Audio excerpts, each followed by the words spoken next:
Olá, saudações, salute a tutti, shalom. Meu nome é Leonardo de Magalhães, vocês estão no canal que fala de fé, religião, religiosidade, história das religiões mundiais, sociologia das religiões, sem caráter apologético, ou seja, não é um canal para pregações missionárias. Mas a minha opinião sobre os livros que eu estou lendo, e hoje o assunto é judaísmo, vamos falar da cultura rabínica, a cultura filosófica do judaísmo e também misticismo, né? Algumas dicas aqui baseadas novamente na leitura da Karen Armstrong, História de Deus, capítulo 6, 7 e 9, em que ela vai abordar a questão da filosofia. Aqui no canal tem filosofia islâmica do mesmo período medieval, também algumas da coleção Pensadores falando do Aquino, né, o Aquino, etc., que é a filosofia cristã, católica, medieval. E hoje, também, além, né, deste livro, também usando este livro interessantíssimo que no original é uma breve história do povo judeu, aqui é uma história ilustrada do povo judeu, do Raymond P. Scheidlin, que é do Seminário Judaico de Nova York. Né? 98, esse livro aqui, muito interessante, que ele é realmente fartamente ilustrado, né? Então você pode ver que tem ilustrações, né? Então, é bem didático, né? Bem didático, assim, um livro bem didático. E é resumido, tem uns mapinhas mostrando onde é que tem as colônias dos judeus, etc. A diáspora, né? E em breve eu vou trazer mais livros sobre. Eu vou falar só sobre esse livro em breve e também história do antissemitismo. Né? Então é interessante isso aí. Estamos lendo o livro da Karen Armstrong falando da questão, né, da religião e violência, fanatismo, tá? Então, interessante isso aqui.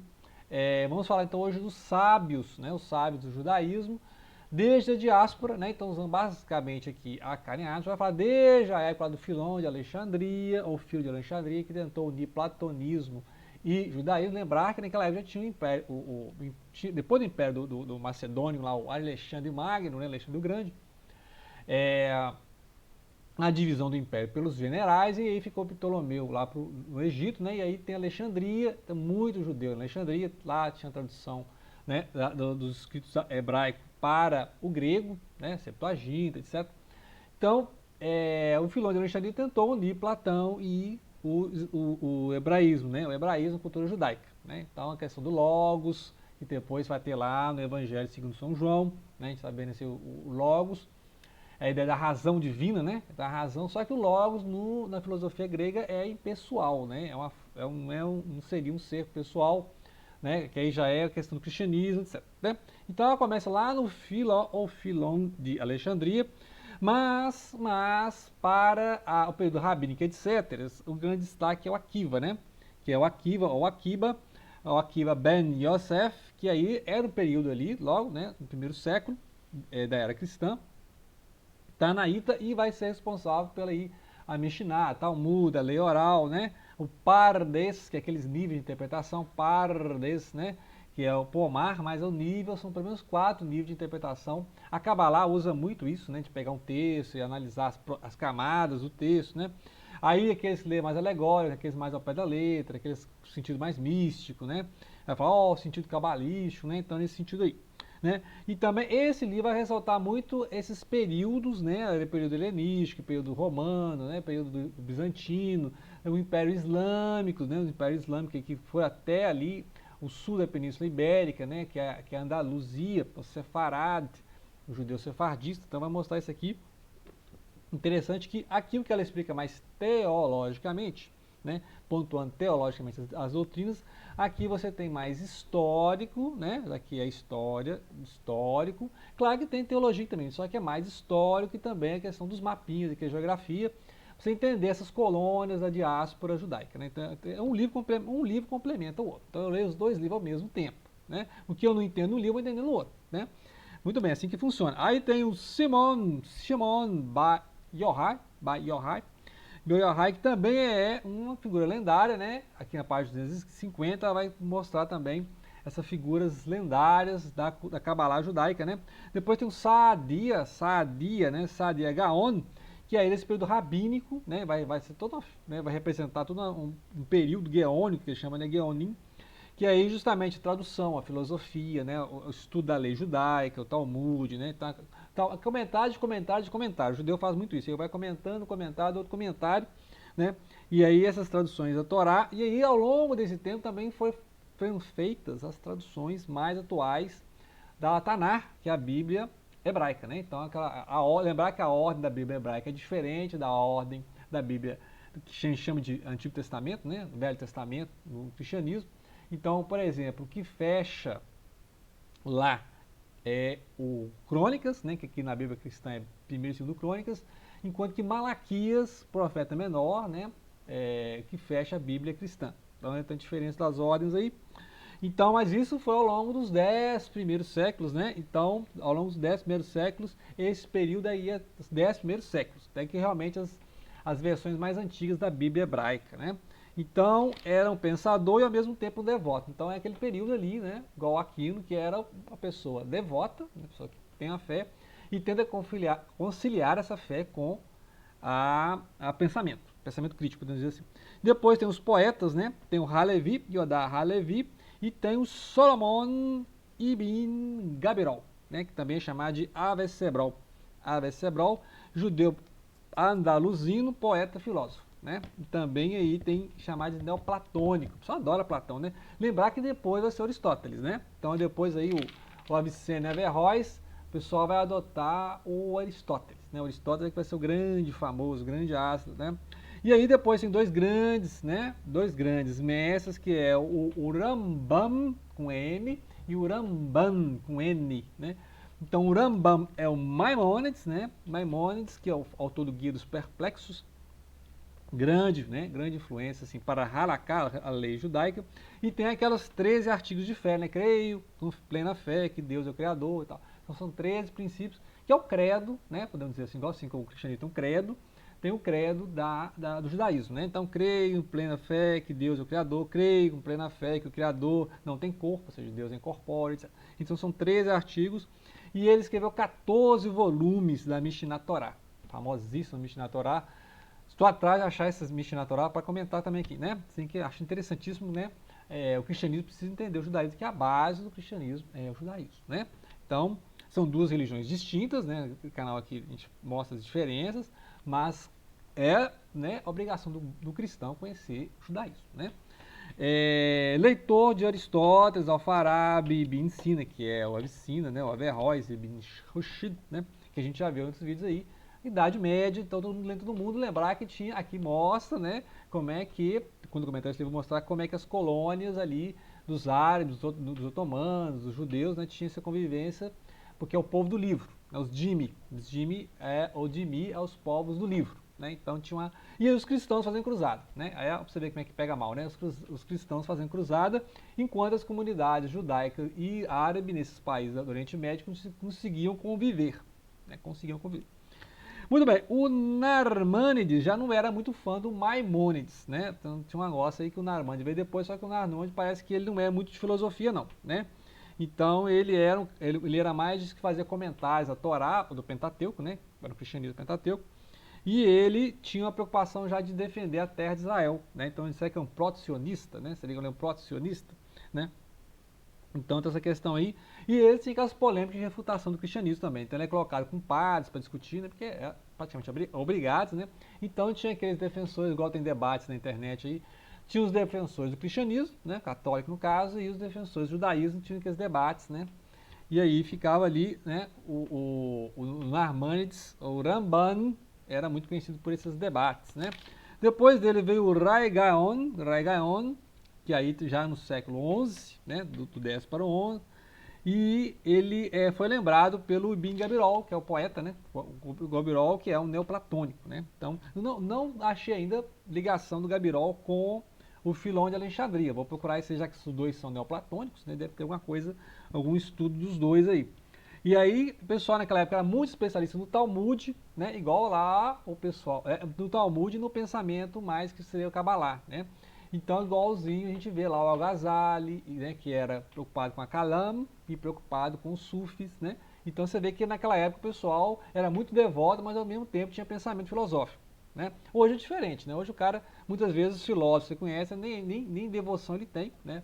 Então ele não vou dizer que ele é ateu, mas ele não é raramente um filósofo a defender a religião pela filosofia, né? Hoje está separado, uma coisa é religião, outra é filosofia, né? Pessoas que estudam filosofia não estudam religião e vice-versa, então tem essas questões aí. Então, naquela época, o pessoal conhecia muito o Talmud, a Mishnah, a Gemara, etc., né, que são esses comentários judaicos sobre a lei, sobre os profetas, sobre a Bíblia, né, que é a Taná, e ao mesmo tempo estuda a Kabbalah, que é a parte mais mística, né? Então todos eles tinham essa parte mais mística aí. E aí o mais famoso também no século XIII ali é o Abulafia. Abulafia que inclusive aparece em comentários, em intertextos ali no Pêndulo de Foucault do Humberto Eco, né? Humberto Eco usava muito esses textos, né, de judaísmo, assim como Borges, né? Jorge Luiz Borges, que também conhecia muito a cultura judaica, lia muito sobre a cultura judaica, então sempre tem esses intertextos aí. O Abraham ben Samuel Abulafia, né? Que aí ele, da família Abulafia, muito conhecido, vai ser um dos autores da Kabbalah profética. Na Kabbalah profética, leia a Kabbalah para onde você fazer profecias. E dizem que ele se dizia Messias também. Então aí dizem as lendas, né, que ele se dizia Messias. E ele é aquele cara de ficar viajando, né? Então viajou muito aí e fez um comentário do Guia dos Perplexos do Maimônides, né? Então ele fez esse comentário aí. Agora, tinha essas questões de discutir a Kabbalah, aquelas 10 sefirot lá, e achava que pior que a Trindade, né? Ou seja, isso é idolatria, tem 10 semideuses, né? Então tinha essa discussão. O que eram as 10 sefirot? A gente já discutiu aqui a Kabbalah, né? As 10 sefirot, da Keter até a Malkut, né? Então, mas o que são isso? São emanações de Deus, são entidades, né? Então isso aí é uma grande discussão, né? Dá um vídeo só sobre isso aí. Mas porque lá tem uma certa trindade na Kabbalah, né? Que é Keter, Chokmah e Binah, né? Tem as três primeiras lá, que a gente vai ver no próximo aqui, que é o Luria, Isaac Luria. Ah não, o próximo não, antes dele tem o Ramak. Ramak é o Moshe ben Cordovero. Cordovero que vem antes do Isaac Luria, né? O Isaac Luria vai falar do rompimento dos vasos. Mas o Cordovero que anunciou que viria o Isaac Luria, né? Então tem essa lenda também que quando o Cordovero, que escreveu o livro também do Pardes Ramonim, que é o Pomar de Romance, e ele falou que depois de mim virá mais um para ser um guia para vocês aí, né? Um sábio. E aí foi o Isaac Luria, né? Isaac Luria, que também morou ali na região da Terra Santa, né? E ele estudava o Zohar que é do século XIII, né? Moshe Ben de Leon, mas que alguns falam que não, que é até anterior, até da época lá do Ben Yochai, né? Então vai falar, não, isso aí é da época do Ben Yochai. Então eles colocavam até antes, né? Ou seja, não era exatamente. Ou seja, o Moshe de Leon, ele escreveu o Zohar ou ele codificou porque ele foi escrito lá, né? Então esse negócio ficou esse negócio. Não sei como é que está o debate hoje em dia disso aí, né? Não sou especialista nesse assunto. Mas ele então tinha essa questão do rompimento dos vasos lá do Luria, né? Falando do Luria, Luriânica, chamada Kabbalah Luriânica, né? Que aí as três primeiras Sefirot, Sefirot, que é Keter, Chokmah e Binah, suportaram a luz divina, o Ein Sof, mas os outros romperam, né? Então tem aquelas três principais, depois tem as outras, né? Até o Malkut, né? Então essa questão, e aí o que faz o cabalista? Ele faz uma reparação do mundo, né? Ele vai fazer uma reparação, ele vai consertar o mundo, né? Então, e quais são os mundos? Na verdade, são quatro mundos, né? Nós estamos no mundo físico, mas tem um mundo mental, astral, tem outro mundo que é o espiritual e tem o mundo divino, né? Então, são vários mundos um dentro do outro, para dizer assim, né? E depois tem... Ah, tá. Aí no capítulo 9, já vai falar do século 17, que aí tem mais um místico, que é o Baal Shem Tov. Baal Shem Tov é do Hassidismo, né? Então é interessante que tudo isso que ela vai falar ali, né, na parte teológica, que tem a parte histórica, com os documentos que são mantidos da Idade Média, né? Então tem vários judeus que têm o costume de não jogar fora os documentos, porque tem o nome de Deus lá, né? Então eles não jogam. E aí guardam esses arquivos medievais, né? E eles encontram esses arquivos, então conseguem reconstruir essas descendências, ancestralidades, genealogias, né? Porque o judeu é uma comunidade fechada, então eles têm ali essas genealogias. E aí eles conseguem reconstruir, por exemplo, o movimento Hassidismo, né, lá do século XVII, né?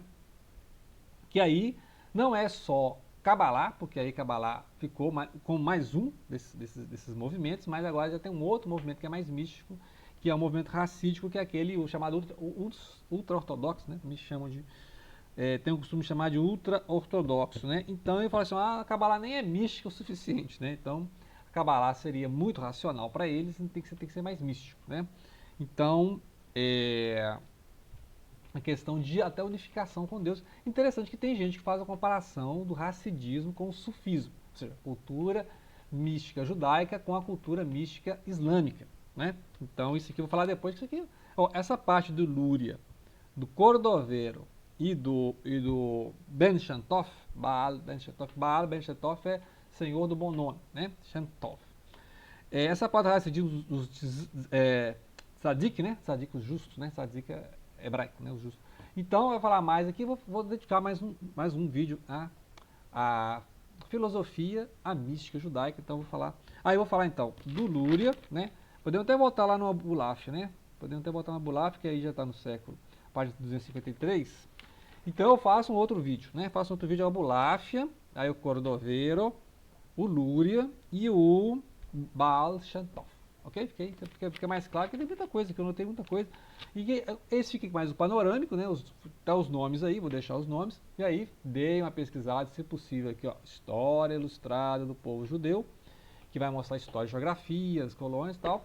E esse da Karen Armstrong, História de Deus, que aí vai mostrar a história e a teologia, o pensamento teológico, a variação, né?